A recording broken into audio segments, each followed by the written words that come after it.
우리가 함께 볼 하나님의 말씀 마태복음 9장 9절부터 13절까지의 말씀입니다.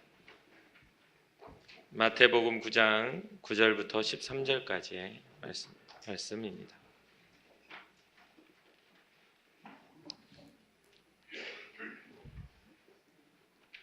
마태복음 9장 9절부터 13절까지의 말씀 한 절 한 절 교독하고 마지막 13절 함께 읽겠습니다.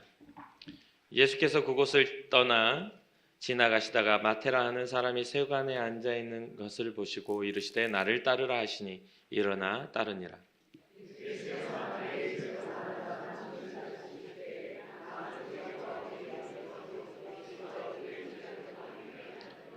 바리새인들이 보고 그의 제자들에게 이르되 어찌하여 너희 선생은 세리와 죄인들과 함께 잡수시느냐.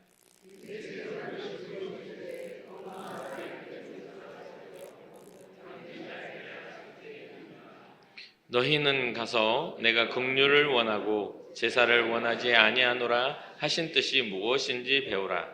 나는 의인을 부르러 온 것이 아니요 죄인을 부르러 왔노라 하시니라. 아멘. 오늘 우리는 말씀을 통해서 신약 성경이 제일 처음 접하게 되는 마태복음의 저자 마태에 대해서 좀 살펴보려고 합니다.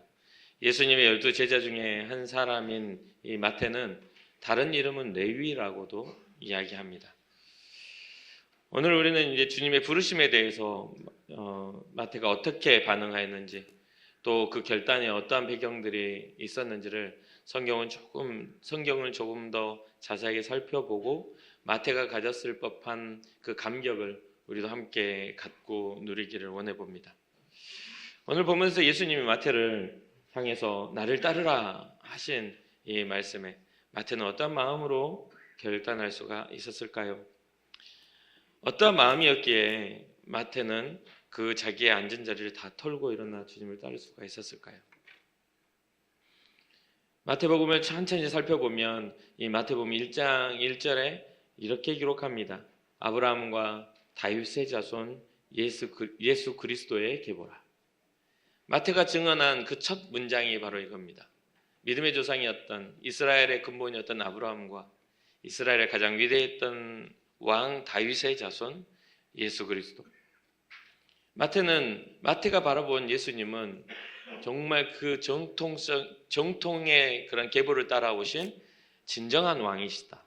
진정한 왕이셨다라는 것을 보게 됩니다. 그의 마음에는 이 진정한 왕으로 오신 그분에 대한 감격이 있었고 또 그분에 대한 그런 감격과 기쁨이 그 안에 담겨 있는 것을 보게 됩니다. 마태복음의 마지막은 또 예수님이 우리에게 하신 지상명령을 이야기해 줍니다. 모든 민족을 향한 복음 전파를 명령하시는 것으로 끝이 나죠. 이 부분은 말씀의 말미에 다시 한번 언급하도록 하겠습니다. 마태는 자기를 부르신 예수님의 부르심에 응답한 후 자기와 함께 많은 사람들을 초청하여 거기에 잔치를 벌이는 것을 오늘 본문은 보게 됩니다. 거기에는 세리와 다른 사람이 많이 함께했지만 세리와 죄인들이라고 말하는 사람들이었습니다. 그들의 모임은 바리새인과 서기관들의 눈에는 굉장히 아니꼽고 비방거리밖에는 되지 않았습니다. 오히려 그러한 것들이 빌미가 되어 예수님을 비방하는 목소리가 커지는 그러한 존재가 바로 세리 마태였던 것이죠. 주님이 부르셔도 주님께 가까이 가면 안 되는 사람이었던 것입니다. 그런데 그러한 비방 앞에 주님이 대신 변호하여서 의인에게 병든 자에게라야 의원이 필요하고 그리고 의인을 부르러 온 것이 아니라 죄인을 부르러 오신 주님의 이 이야기라고 말씀하시면서 변호하시는 모습을 보게 되죠. 오히려 이 이야기에는 바리새인들과 서기관들의 의롭다 여기는 그 교만을 지적하는 내용도 담겨 있습니다. 그런데 이야기를 처음부터 읽다 보면 흥미로운 이야기들이 많이 나옵니다. 마태복음 읽다 보면 새 포도주는 낡은 부대에 넣지 않고 새 부대에 넣는다. 그리고 그러한 것들이 연결되어지면 이 어떻게 보면은 이 세리 마태의 부르심과 그 응답에 따라 새 포도주가 또 새 부대에 담기는 그러한 상황 속에 누가 연결이 됩니까? 세간에 앉았던 마태가 연결이 되는 모습을 보게 되는 거죠. 예수님의 부르심에 대한 응답으로 마태는 모든 것을 버리고 따르는 결단을 보여줍니다. 그런데 그렇게 결단하였을 법한 그 배경이 어디에 있는가 했더니 마태복음 5장부터 7장까지의 내용을 쭉 살펴보고 8장을 넘어가다 보면 9장에 왜 마태가 이렇게 했는지를 알게 되죠. 우리가 잘 알고 있는 마태복음 5장부터 7장까지 산상수훈안에 예수님의 놀라운 사역에 그러한 마태가 가졌을 법한 감격을 보게 됩니다. 마태가 기록합니다. 심령이 가난한 자는 복이 있나니 천국이 저희 것이다. 애통하는 자의 복은 위로이다.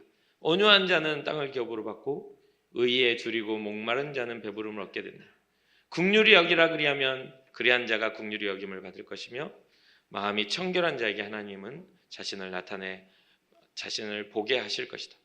화평케 하는 자는 하나님의 아들이라 일컬음을 받게 되고 의를 위하여 박해를 받는 자들에게 천국이 그들의 것이다 라고 말씀하시죠. 그러면서 예수님이 말씀하신 그 내용이 기록되죠. 하나님의 사람들은 세상에 빛이요 소금이 되어야 한다. 어두운 곳에 가 빛을 발하고 부패한 곳에 가서 소금의 역할을 하는 것. 그러면서 계속해서 마태복음 6장에도 이어져서 이런 이야기를 하십니다. 사람에게 보이려고 그들 앞에서 너희의 의의를 행하지 않도록 주의하라. 기도할 때 사람들에게 보이려고 회당과 큰 거리에 서서 기도하기를 좋아하지 말라. 너의 보물이 있는 곳에 네 마음이 있느니라. 공중의 새를 보라. 심지도 않고 거두지도 않고 창고에 모아들이지도 않지만 하늘 아버지께서 기르신다. 너희는 이것들보다 더 귀하다. 너희는 먼저 그 나라와 그의 의를 구하라. 그리하면 이 모든 것이 너희에게 더하여 질 것이다 라는 그런 이야기들이 마태복음 66장 33절까지 쭉 이어지고 있습니다. 그러면서 7장에 넘어와서 예수님이 말씀하시죠. 비판을 받지 아니하려거든 비판하지 말라. 이 세리 마태로서 살아가는 이는 많은 사람들의 조롱과 비판에 노출되었던 사람이었을 겁니다. 우리나라의 역사로 치면 친일파 같은 존재처럼요. 그러한 비판 속에 있다 보니 주님이란 말씀들이 더 와닿았을 수도 있겠죠. 물론 그것이 정확한 그런 것들은 아니겠지만요. 좁은 문으로 들어가라. 멸망으로 인도하는 문은 크고 그 길이 넓어 그리로 들어가는 자는 많지만 생명으로 인도하는 문은 좁고 길이 협착하여 찾는 자가 적음이라. 거짓 선지자들을 조심하라. 양의 옷을 입고 너에게 나오지만 노력하는 일이니라. 주여 주여 하는 자마다 다 천국에 들어가는 게 아니다. 하늘에 계신 아버지의 뜻대로 행하는 자여야 한다 라고 쭉 마태복음 7장에도 이어갑니다. 그러면서 마태복음 7장 말미에 29절에 이는 그 가르치시는 것이 권위 있는 자와 같고 그들의 서기관들과 같지 아니함이라 라고. 지금 이 내용을 쭉 이야기하는 이유는 마태가 예수님의 말씀을 듣고 감격했을 법한 그 모든 내용들이 이렇게 함축적으로 5장부터 7장까지가 기록되어 있어요. 그러면서 이 7장 29절에 주님의 가르치시는 것이 권위 하나님께서 하시는 말씀과 같고 그들의 서기관들 율법주의자들이 하는 것과 같지 않았다라는 그러한 이 증언 속에 마태의 마음이 담겨 있는 것이죠. 무슨 뜻인지 이해가 되십니까? 세상에는 그럴싸한 이야기들을 많이 합니다. 옳은 이야기, 정답인 것 같은 이야기들을 많이 해요. 그러나 그 말대로 따라가는 사람은 많이 없죠. 이 말씀을 준비하면서 저 한번 생각해 보았습니다. 나는 하나님의 말씀을 어떻게 대면하고 살아가는가? 나에겐 하나님의 말씀이 어떤 것인가라고 생각을 해봤어요. 이제껏 살아왔던 여정 속에 나는 어떠한 마음이었는가 돌아보니까 저는 항상 말씀을 준비할 때 먼저 주님 앞에 제가 예배자로 그 말씀 앞에서 예배를 드렸던 것 같습니다. 주의 말씀을 대면하고 선포하는 데 있어서 어떤 단순한 전달자가 아니라 주의 마음을 이해한 아버지의 마음을 이해하는 자가 되고자 했고 또 그렇게 살아야 한다고 생각했던 것 같습니다. 여러분은 어떠신가요? 마태가 전해주고 있는 마태복음이 마태 스스로에게는 감격이 없었을까요? 그냥 단순한 내용의 전달이었을까요? 나중에 마태는 순교를 당했다라고 전승에 그렇게 이야기를 해요. 게다가 이 예수님의 가르침 하나하나에 이 마태가 처했던 상황과 이것을 접목해 보았을 때 마태의 마음은 굉장히 뜨거웠을 거라고 저는 생각을 합니다. 아마도 이러한 이야기를 들을 때마다 마태의 엉덩이가 들썩들썩 거렸겠죠. 예수님을 직접 보고 싶어 했고 그 마음에 주님께 뛰어가고 싶은 그러한 충동이 자꾸 일어났을 거라고 생각합니다. 그래서 예수님의 소문이 나고 있는 그것에 대해서 마태는 이렇게 기록합니다. 마태복음 8장 1절 예수께서 산에 내려오시니 수많은 무리가 따르니라. 그 수많은 무리 중에 나도 있고 싶었다라는 이러한 증언 이후에 지금 9장에 부르심을 받았던 것을 우리는 기억해야 돼요. 지금 이러한 이야기들이 마태에게 계속 들려오고 있는 겁니다. 예수님의 소문은 많은 사람들을 불러 모으죠. 그 보면 8장에 보면 나병 환자, 백부장의 하인의 중풍병자, 베드로의 장모가 앓는 열병과 같은 많은 귀신 들린 자들의 귀신이 떠나가고 병자들이 낫는 이야기들을 계속해서 듣고 있습니다. 마태는 이러한 증언 속에서 이렇게 말합니다. 선지자 이사야의 말씀을 인용하여 이는 선지자 이사야를 통하여 하신 말씀에 우리의 연약한 것을 친히 담당하시고 병을 짊어지셨도다 함을 이루려 하심이더라. 세간에 앉아 있었지만 시대적인 어떤 그런 나라가 망하고 그 세금을 걷어서 로마로 죽어야 하는 그런 비참한 현실 속에 있었지만 그의 현실 가운데 마태는 하나님의 말씀을 기다렸고 하나님의 약속하심을 기다렸던 사람이었다는 것을 이 본문을 통해서 우리는 알 수 있게 됩니다. 주님을 향한 소망, 약속하신 그 언약이 이루어지기를 바라는 그런 주님을 향한 열망을 가졌던 사람. 사랑하는 성도 여러분, 우리 앞에 주님이 지나가신다면 우리는 어떠한 마음으로 주님을 맞이할 수 있을까요? 우리 현실에 안주하고 어쩔 수 없다라고 핑계를 대고 있을까요? 아니면 준비되었던 것처럼 주님의 부르심과 우리에게 하시는 말씀 가운데 뛰쳐나갈 수 있는 용기가 우리 가운데 있을까요? 이미 마태는 결단된 자의 모습을 보여주었습니다. 마태는 예수님을 통해서 하나님의 나라를 바라볼 수 있었고 또 소망할 수 있었습니다. 그의 가난한 심령을 송두리째 풍요로움으로 바꿔주시는 예수 그리스도의 복음으로 말미암아 그의 인생의 방향이 달라지게 된 것이죠. 우리가 한 가지 분명히 알고 있는 건 세리는 세금을 걷는 사람이고 돈을 관리하는 사람이죠. 그런데 재미있게도 12제자 중에 돈을 관리하는 사람은 그게 전문가인 세리였던 마태가 아닌 가룟 유다, 예수님을 팔아버렸던 가룟 유다가 그것을 맡게 됩니다. 이것은 스스로가 우리에게 마태가 어떠한 마음으로 사명을 대면했는지 주님을 어떠한 마음으로 따라다녔는지를 우리가 볼 수가 있어요. 우리의 사명을 우리가 잘하는 일이라고 생각합니다. 우리가 잘하는 일이 내 사명이라고 착각해요. 그러나 사명은 우리가 잘하는 일이 아니라 주님이 부르시는 그 자리입니다. 주님이 원하시는 자리, 주님을 바로 볼 수 있는 그 자리가 사명자의 자리라는 것을 잊지 말아야 돼요. 대신에 돈의 전문가지만 돈을 관리하지 않고 마태는 신약성경의 첫 번째로 등장하는 마태복음을 기록하는 기록자가 되었습니다. 그의 시선은 주님께 집중되었고 주님의 하나하나의 행적 하나하나까지도 면밀히 기록하며 주님을 따라갔던 마태의 모습을 혹시 상상이 되십니까? 마태가 예수님을 따르기로 결단함으로 인해서 그는 많은 것을 잃었습니다. 미래의 안정성을 포기하게 했고 좋은 직장 그리고 그로 인해 가졌던 안정적인 사회적인 관계와 부요함도 그는 포기하게 됩니다.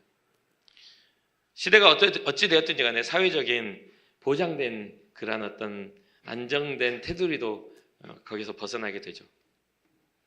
우리 인간적으로 보면 되게 미련하고 멍청한 짓입니다. 그런데 그는 자기 주님의 부르심에 모든 걸 버리고 따라감으로 많은 걸 잃었지만 또 많은 걸 얻은 자가 되었습니다. 그는 생명의 주님을 얻었습니다. 예수님으로 인해 허락된 하나님의 나라를 볼 수 있는 믿음의 눈도 열렸습니다. 예수님이 직접 사람들을 살리시는 삶의 현장을 목도할 수 있었고 예수님의 기쁨과 예수님의 슬픔에 동참할 수 있는 그러한 자격도 얻게 되었습니다. 병든 자들이 살아나고 일어서는 그 모습을 보며 자신의 모습도 발견하게 되었을 겁니다. 자신을 죄인이라고 손가락질하고 경멸했던 유대인 앞에서 언제나 죄책감을 가지고 살았던 그였지만 이제 더 이상 죄책감을 가질 필요가 없어진 구원받은 자가 되었습니다. 오히려 유대인들의 잘못된 것들을 가르치시는 예수님을 보며 그는 진정한 하나님의 뜻이 무엇인지를 알게 된 사람이 되었죠. 사랑하는 성도 여러분, 모든 걸 다 버리라고 주님은 우리에게 말씀하지 않습니다. 그리고 지금 우리에게 주님은 우리를 부르실 때에 12제자를 찾고 계신 분이 아니에요. 12제자를 찾고 계시지 않아요. 주님을 신뢰하는 신앙자를 찾고 계신 것이죠. 예수 그리스도가 생명이라고 여겨지는 사람들, 주님만이 나의 구원자라고 말할 수 있는 그런 믿음의 고백을 하는 사람들. 그래서 저는 이 말씀을 준비하면서 그런 생각을, 그런 소망을 좀 가져봅니다. 주님 제게도 일하셨다면 우리 인천궁극교회 성도들에게도 일하여 주옵소서. 왜 어떤 특정한 사람들의 감격으로만 교회가 세워지죠? 왜 어떤 특별한 사건 속에서 하나님은 기적을 일으키신다고 생각하시나요? 일상 속에 세간에 앉아 그냥 하루하루를 그냥 살아가고 있는 그에게 주님의 소식이 들렸고 주님이 자기 앞을 지나갈 때 그런 마음의 소원을 하시는 주님이 그의 이름을 불러주실 때 나를 따라오겠니? 라고 할 때 주님, 제가 주님을 따라가겠습니다라는 그런 신앙의 고백이 우리에게도 있어야 되지 않을까 생각을 해봅니다. 그리고 마태는 자신의 기록의 끝을 이렇게 마무리합니다. 마태복음 28장 19절 20절이죠. 그러므로 너희는 가서 모든 민족을 제자로 삼아 아버지와 아들과 성령의 이름으로 세례를 베풀고 내가 너희에게 분부한 모든 것을 가르쳐 지키게 하라. 볼지어다 내가 세상 끝날까지 너희와 항상 함께 있으리라 하시니라. 마태가 기록하는 마지막 그 기록은 예수님의 말씀입니다. 모든 곳에 가서 제자를 삼아라. 아버지와 아들과 성령의 이름으로 세례를 주어라. 예수님께서 분부한 모든 것을 가르쳐 지키게 하여라. 그리하면 내가 세상 끝날까지 너희와 함께 있을게. 이 약속이 마태에게 얼마나 감격적이었을지 여러분 상상이 되십니까? 우리가 지금 무엇을 붙잡고 있나요? 주님 앞에 나와 예배하는 우리가 어떤 사명으로 이 자리에 앉아있는지 우리가 그것을 깨닫지 못한다면 그냥 기록되어 있고 그냥 전달했으니까 그런가 보다. 매번 듣는 설교에 매번 듣는 말씀에 그걸 보면서 저거는 목사님 말이지 뭐 성경 말이 아니지. 저것은 나하고는 상관없는 이야기네. 나는 부자가 아니니까. 나는 가난한 자가 아니니까. 나는 사명자가 아니니까. 항상 뭔가 삼자의 시선으로 그것을 바라보시겠습니까? 우리는 주님과의 친밀한 관계를 맺어야 할 성도들이에요. 단순히 친절한 관계를 맺지 마시라는 이야기예요. 서비스를 하듯이 식당에 가면 그 식당 주인과 내가 가깝지 않아도 친절하게 대해주잖아요. 여러분들의 어떤 신앙생활 어떠신가요? 주님과 친밀합니까? 주님과 친절한 관계입니까? 내가 주님께 행악하지 않고 주님이 내게 심판하지 않을 만한 그런 어떤 그런 계약적인 관계입니까? 아니면 주님 앞에 나와 주님을 친밀하게 부를 수 있는 당신은 나의 신랑이십니다. 당신은 나의 구원자이세요.